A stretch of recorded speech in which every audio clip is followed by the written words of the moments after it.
दरिया हो या पहाड़ टकराना चाहिए, जब तक न सांस टूटे जीना चाहिए।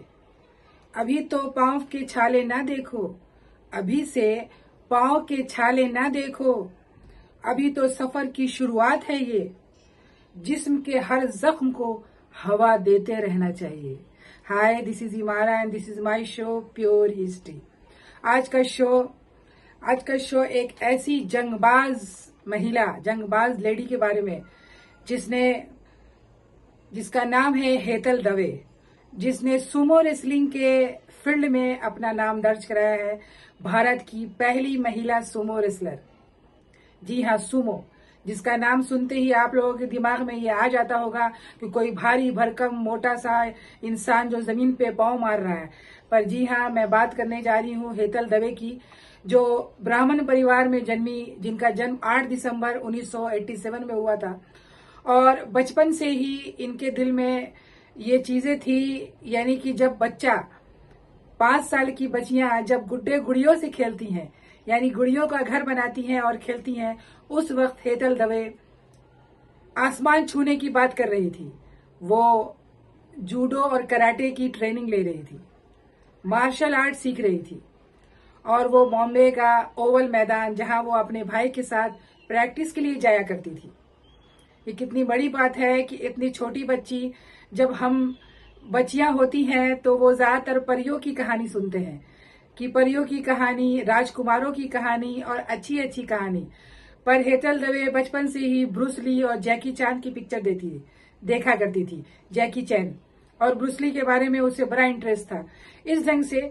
और इस मामले में यानी कि हेतल दवे बहुत ही खुशकिस्मत रही है, क्योंकि वो हमीदा बानो की तरह अनलकी नहीं है। हमीदा बानो के बारे में मैंने पहले वीडियो बनाया है, जो बहुत बड़ी रेसलर थी, पर उनको फैमिली का ही सपोर्ट नहीं मिला था। फैमिली ने ही उन्हें नीचा दिखाने की और रोकने की बहुत कोशिश की थी, जिसकी वजह से उन्हें घर छोड़कर भागना पड़ा था। पर हेतल दवे बहुत खुशकिस्मत रही है, क्योंकि उनके परिवार का हर एक शख्स उनके सपोर्ट में था, उनका साथ दे रहा था। उनके माँ बाप, भाई के साथ उनके दादा दादी भी उन्हें बहुत ज्यादा सपोर्ट करते थे। ये बहुत खुशकिस्मती की बात है कि हेतल दवे को ऐसा परिवार मिला जो उन्हें हर तरीके से, यानी हमारे बच्चों को जब चोट लगता है तो हम सिहर जाते हैं, पर उन्हें चोट लगने और दर्द सहने की ताकत दी गई कि तुम्हें दर्द सहना है और आगे बढ़ना है, क्योंकि ये खेल ही ऐसा है जहां तुम्हें चोट लगेगी, तुम्हें दर्द होगा और तुम्हें आगे बढ़ना होगा। तो इस ढंग से हेतल दवे को उसके परिवार ने बहुत आगे बढ़ाया और हर वक्त उनको प्रैक्टिस दी गई। धीरे धीरे वो आगे बढ़ी और भारत की पहली सुमो रेसलर बनकर वो उभरी।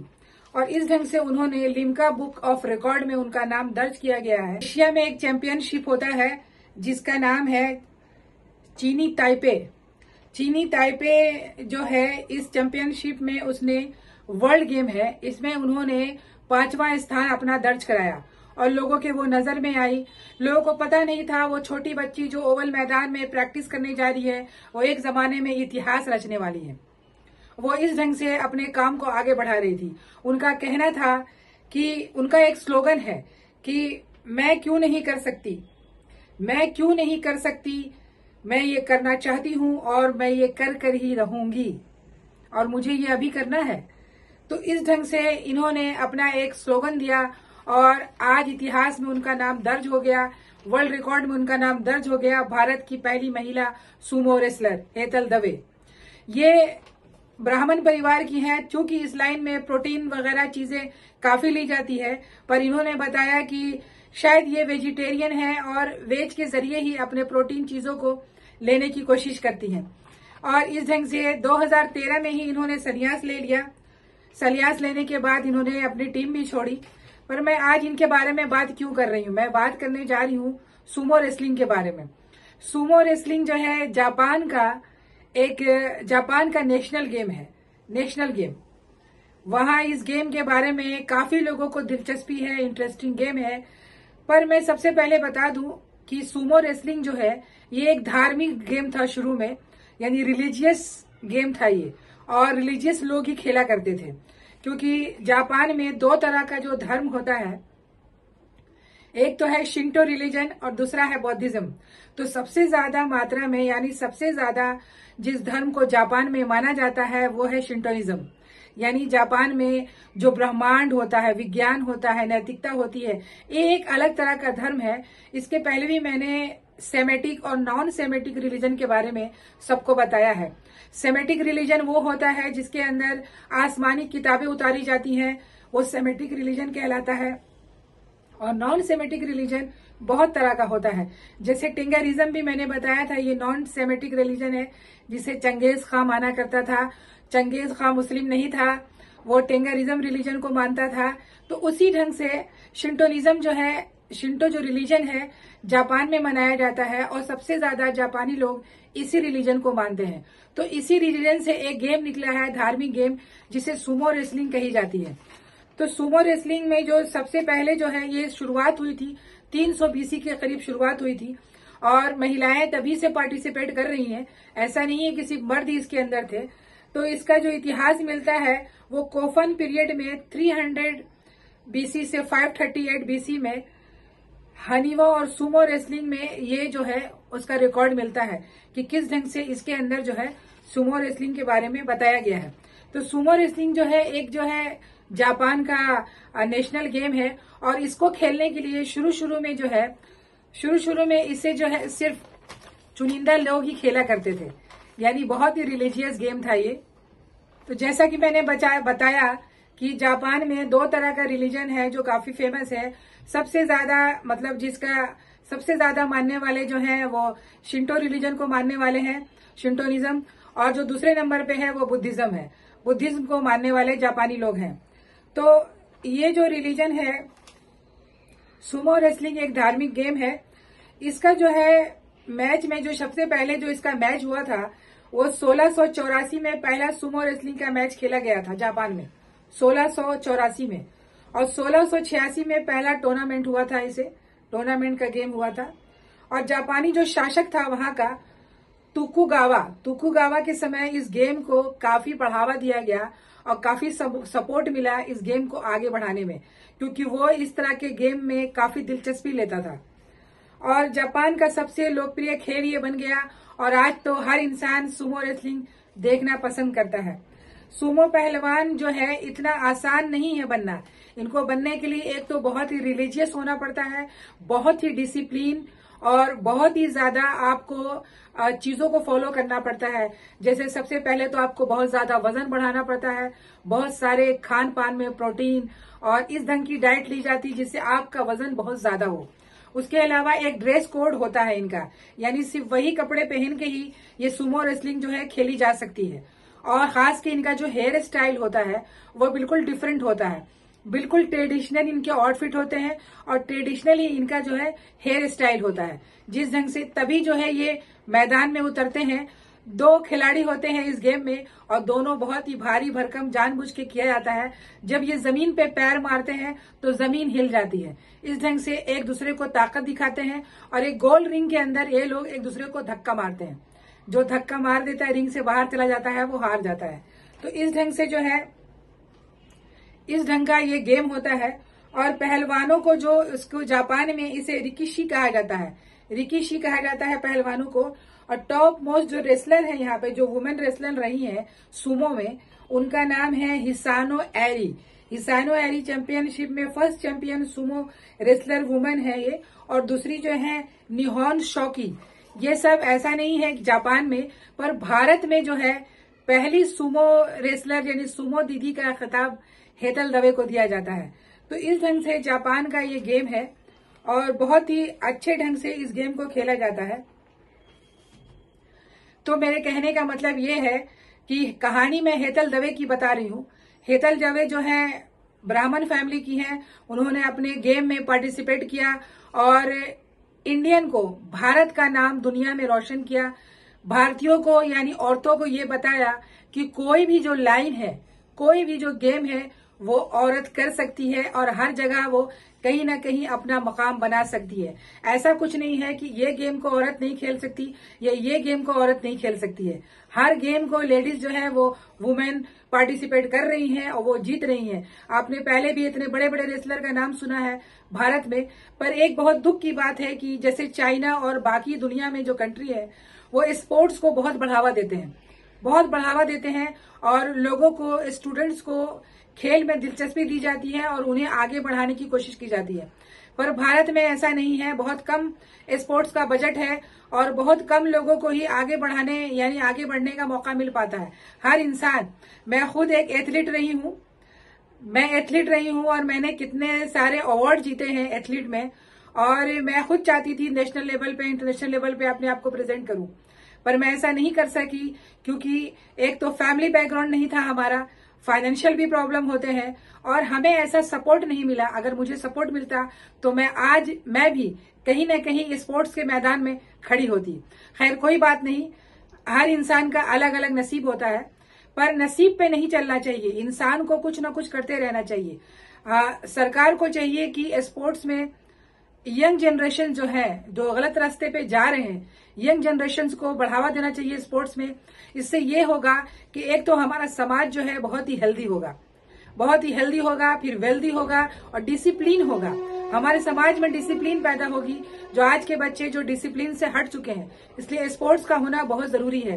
तो मैं हेतल दवे और बहुत सारी जितनी भी हैं, जैसे हमीदा बानो पे मैंने वीडियो बनाया, इन सब जो स्पोर्ट्स पर्सन हैं जिन्होंने अलग अलग फील्ड में अपने नाम को आगे बढ़ाया और अपने नाम को आगे बढ़ाने की कोशिश की और इतिहास रचा। ऐसे तो बहुत सारे स्पोर्ट्स पर्सन हैं, जैसे पीटी उषा ने किस ढंग से उसे जो है कहा जाता था, जब वो दौड़ती थी तो कोई भी उनके आगे नहीं आ सकता था। तो एक जमाने में जब मैं बच्ची थी तो मुझे भी पीटी उषा का खिताब दिया जाता था कि मुझे लोग पीटी उषा के नाम से बुलाया करते थे क्योंकि मैं रनर थी, एथलीट थी। तो इस ढंग से मैं सोचती हूँ और मुझे फक्र होता है कि मैं स्पोर्ट्स से बिलोंग करती हूँ। ये एक ऐसा खेल है, यानी हर फील्ड में, चाहे साइकिलिंग हो, स्विमिंग हो, और दुनिया में जैसे चाइना, जापान, दुनिया में बहुत सारी कंट्री है जो स्पोर्ट्स पे, वहां की लड़कियां नेशनल गेम, इंटरनेशनल गेम चीजों में किस ढंग से पार्टिसिपेट कर रही हैं और वो आगे बढ़ रही हैं। तो हमारे समाज में एक तो फैमिली, जितने के जो फैमिली होते हैं उनको अपने बच्चों को सपोर्ट करना चाहिए कि वो स्पोर्ट्स लाइन में अपना कदम बढ़ाए और अपने करियर को बनाए, और स्पोर्ट्स में ही करियर भी होना चाहिए।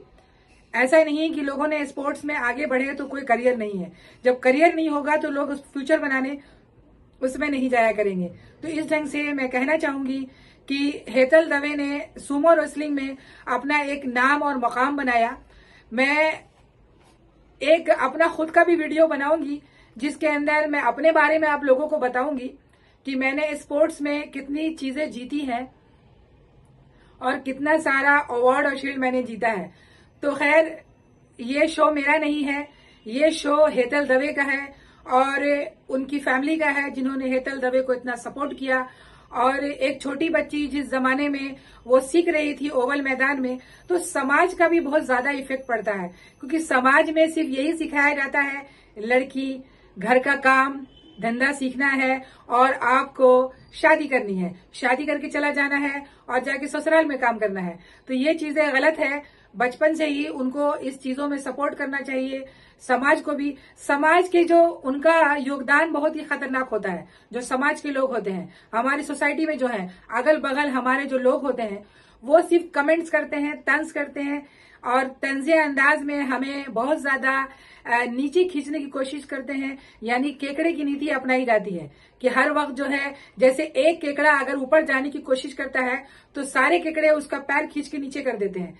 तो इस ढंग से समाज में ये चीजें हैं और हर इंसान इसको सफर कर रहा है। तो हेतल दवे ने भी बताया कि जब वो समाज में इन चीजों के लिए, सुमो रेसलिंग में, तो सब लोग बहुत मजाक उड़ाया करते थे, हंसते थे कि ये देखो सुमो रेसलिंग में ये एक तरह का, लोग उसे जोकर समझते हैं कि ये जोकरई है, जोकर का काम है, पर ये जोकरई नहीं है, ये बहुत बड़ा गेम है और इसे खेलना एक जिगर का काम है, यानी जंगबाज लोगों का काम है। हर के बस की बात नहीं है सुमो रेसलिंग करना। आप तो कुछ भी खेल सकते हैं, पर सुमो रेसलर बनना एक बहुत बड़ी बात है और इसके लिए एक बहुत बड़ा गट्स चाहिए, बहुत हिम्मत चाहिए जो हेतल दवे ने दिखाया। और वो खुद चाहती हैं कि आगे भी इस लाइन में बहुत सारी लड़कियां जो है वो सामने आए और सुमो रेसलिंग में अपना करियर बनाए, सुमो रेसलिंग में आकर के सुमो रेसलर को आगे बढ़ाए स्पोर्ट्स में, और नेशनल और इंटरनेशनल गेम में भी पार्टिसिपेट किया जाए। जैसे इतना ज्यादा ओलंपिक गेम होता है, बहुत सारे स्पोर्ट्स होते हैं, कॉमनवेल्थ गेम होते हैं, तो हर जगह आप भारत की जो लड़कियां हैं वो सुमो रेसलिंग में भी आगे बढ़े। हेतल दवे ने बताया कि समाज में उन्होंने काफी चीजें सही, लोगों का कमेंट्स भी बर्दाश्त किया, क्योंकि लोग कमेंट्स करते थे कि ये क्या है, जोकर का काम है, वो जोकराई कर रही है, पर ये गलत है। हमारे समाज को भी जागृत होना पड़ेगा कि कोई भी लड़की अगर कुछ करना चाहती है और वो करने जा रही है तो आप उसे सपोर्ट करें, उसे पुल आउट ना करें कि आप उसे पुल डाउन कर रहे हैं, कि आप उसे खींच के नीचे की तरफ ले जा रहे हैं, ये गलत है। आप फैमिली भी सपोर्ट करें और हमारी सोसाइटी भी सपोर्ट करे। इस ढंग से हमारा समाज जो है एक बेहतर समाज, हेल्दी, वेल्दी और डिसिप्लिन समाज बनेगा। स्पोर्ट्स में जिस ढंग का आज हमारे दुनिया में बीमारी और तकलीफें बढ़ रही हैं और यंग जनरेशन जो है गलत रास्ते पे चला जा रहा है, तो यंग जनरेशन के लिए स्पोर्ट्स से अच्छा कोई विकल्प नहीं है। स्पोर्ट्स में ही उन्हें जाना चाहिए और कोई भी स्पोर्ट्स जो उनको पसंद हो, कोई भी स्पोर्ट्स जो उनको पसंद हो, इसमें उन्हें अपना काम करना चाहिए और अपना योगदान करना चाहिए और इंडिया का नाम भी रोशन करना चाहिए। इस ढंग से मैं चाहूंगी कि स्पोर्ट्स को बहुत ज्यादा फ्रीडम दिया जाए, आगे बढ़ाया जाए और फाइनेंशियल भी, गवर्नमेंट को फाइनेंशियली भी उसे सपोर्ट करना चाहिए। यानी हमारा जो स्पोर्ट्स का बजट है सरकार को बढ़ाना चाहिए और हर लड़की को और आदमी को, यानी जितने भी बच्चे हैं या बच्चियां हैं, उनको स्पोर्ट्स में आगे आना चाहिए। एक करियर के अलावा एक स्पोर्ट्स का भी करियर होना ही चाहिए। तो इस ढंग से हमने जो है यह सुमो रेसलिंग के बारे में बताया कि एक तरह का रिलीजियस गेम था। जापान का ये नेशनल गेम है, इसे शुरू किया गया था बहुत जमाने सालों पहले, लेकिन आज के डेट में लोग इसे एंटरटेनमेंट की तरह देखते हैं कि एंटरटेनमेंट एंड एंटरटेनमेंट। तो इस ढंग से जो है सुमो रेसलिंग में लोग वहां जापान में आदमियों के अलावा औरतें भी काफी आगे हैं और इसे बहुत ही चाव के साथ लोग देखते हैं और इनको आगे भी बढ़ाते हैं बहुत ही शिद्दत से। कहने का मतलब है कि एक तो जिनका जो रिलीजन है शिंटोइज्म, तो इनके रिलीजन में जो है ब्रह्मांड यानी वर्ल्ड के बारे में जो सारी चीजें हैं और वैज्ञानिक यानी विज्ञान भी है। ऐसा नहीं है कि साइंस नहीं है, साइंस से भी रिलेटेड है और नैतिकता भी है।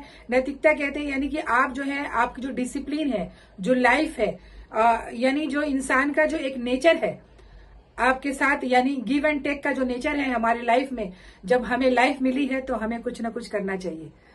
तो मैं अपना शो अब खत्म करना चाहूंगी कि हेतल दवे को मैं सैल्यूट करना चाहूंगी कि आपने सुमो रेसलिंग में आकर के जो अपना योगदान दिया है ये काबिले तारीफ है और मैं आपको एक जंगबाज हेतल दवे कहना चाहूंगी। धन्यवाद।